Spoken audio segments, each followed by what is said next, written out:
আসসালামু আলাইকুম। Red লেগার্স location আড্ডায় আমি রায়হান উত্তরা থেকে। তবে উত্তরা নাই, এখনো হামিদা সিএনজি পাম্পে এখনো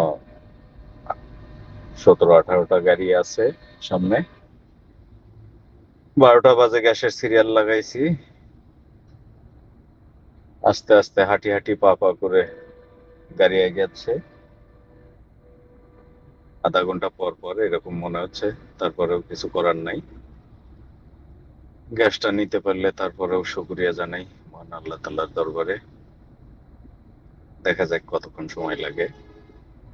সময় 5টার মধ্যে নিতে পারলেও শুকরিয়া। আর আপনারা যারাই অন্তত সিএনজি গ্যাসের গাড়ি চালান, তারা আসলে কিভাবে যে গাড়ি চালাবেন বলার ভাষা নাই। তারপরও চেষ্টা করবেন রাত্রে গ্যাসটা ভরে রাখার জন্য, কারণ যাত্রী নিয়ে, প্যাসেঞ্জার নিয়ে যে গ্যাস নেবেন না, সে সুযোগটা আসলে পাবেন না। 4-5 ঘন্টা করে যদি গ্যাস নিতে সময় লাগে, তাহলে আপনার যাত্রী বসে থাকবে না এতক্ষণ। যার কারণে সবাই চেষ্টা করবেন অন্তত রাত্রে গ্যাসটা ভরে রাখার জন্য। আসলে ড্রাইভারদের জীবনটাও আসলে কষ্টের জীবন। এই কষ্টের মধ্যে দিয়ে আমাদের জীবনযাপন করতে হবে।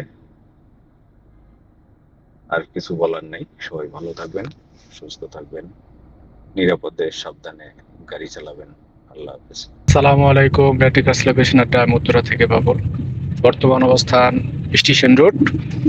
রাত 3টার সময় গেছিলাম আবদুল্লাপুরে গ্যাস নিতে, গ্যাস পাই নাই, কোথাও গ্যাস দিচ্ছিল না। তারপরে সেনা কল্যাণের পাশে ওটাতে সিরিয়াল দিলাম, ওখানে বললো এই ভোর 5:30-6টার আগে গ্যাস দিবে না। পরবর্তীতে আমাদের নবীর হোসেন ভাইয়ের কথা শুনে ওনার সাথে যোগাযোগ করে পরে চলে গেলাম এই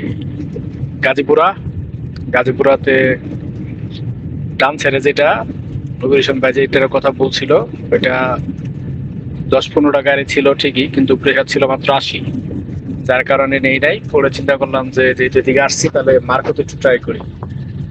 পরে মার্কোতে গেলাম। মার্কোতে ঠিক 3:30টার সময় সিরিয়াল দিলাম।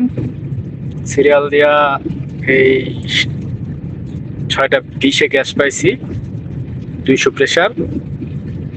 এটা মানে 3টার থেকেই, আমি যাওয়ার পর থেকেই দেখলাম প্রেশার হচ্ছে 110। এটা আমার ভাগ্য যে আমি 200 প্রেশার পাইছি, কারণ হচ্ছে রাতের বেলা কন্টেনারে গ্যাস দিচ্ছিল, তো ওই একটা কন্টেনারে গ্যাস দেওয়া শেষ, এখন ওইটা বন্ধ করে দিছে। তার 5 মিনিট পরে প্রেশার 200 উঠে গেছে। এই ফাঁকেতে চান্সে আমার গাড়িটা সিরিয়াল পড়ে গেছে, যার কারণে আমি 200 পাইছি। আমি পাইছি হয়তো আরো 10-12টা গাড়ি পাইছে। তারপর আবার আরেকটা কন্টেনার চলে আসছে, ওটা দনকা লাগাইছে, দনকা আবার প্রেশার বসে যাইতেছে। তো এই আরেকটা কন্টেনার লাগাইছে দেখে এর জন্য আমাদের ড্রাইভার ভাইয়েরা বেশ কিছু অনেক কথা কাটাকাটি এক পর্যায়ে মানে কন্টেনার গ্যাস দিতে দিবে না। এই বিষয়টি অনেক চাপাচাপি হওয়ার কারণে পরে পাম্পের যে ম্যানেজার আছে, ম্যানেজার এসে পাম্প বন্ধ করে দিচ্ছে। এখন বর্তমানে Marco filling station gas pump gas দেওয়া বন্ধ বর্তমানে। আর কন্টেনারও দিচ্ছে না, প্রাইভেটও দিচ্ছে না। বলছে যে আইন আছে, তাহলে সেই হিসাবে চলবে, এখন আমরা গ্যাস দিব না। এই হচ্ছে অবস্থা। পাম্প মালিকরা যা খুশি তাই করতেছে।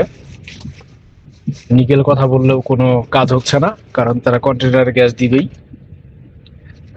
এই হচ্ছে অবস্থা। যাই হোক, এই যে আরো কয়েকজন ভাই বলে গেলেন যে স্ট্রিট পাম্পে 200 প্রেশার থাকতে পারে, কারণ স্ট্রিট পাম্পে রাত 12টার পর থেকেই হচ্ছে কন্টেনারে গ্যাস দেওয়া শুরু করে। হয়তো তারা 200 প্রেশার পাইছে, এর অবিশ্বাস হওয়ার কোনো কিছুই নাই, কারণ যে কন্টেনারে গ্যাস দেওয়া বন্ধ করছে, এই ফাঁকে তারা গ্যাসটা নিতে পারছে। তো বুঝলাম না, গ্যাসের যদি সংকট হয়ে থাকে তাহলে কন্টেনারে গ্যাস দেওয়ার বন্ধ করে দিলে আবার 200 প্রেশার কিভাবে উঠে গাজীপুর এলাকায়। আর গাজীপুরে যদি 200 প্রেশার উঠে, তাহলে ঢাকাতে কেন গ্যাস থাকে না? আসলে কিছুই মাথায় ধরতেছে না।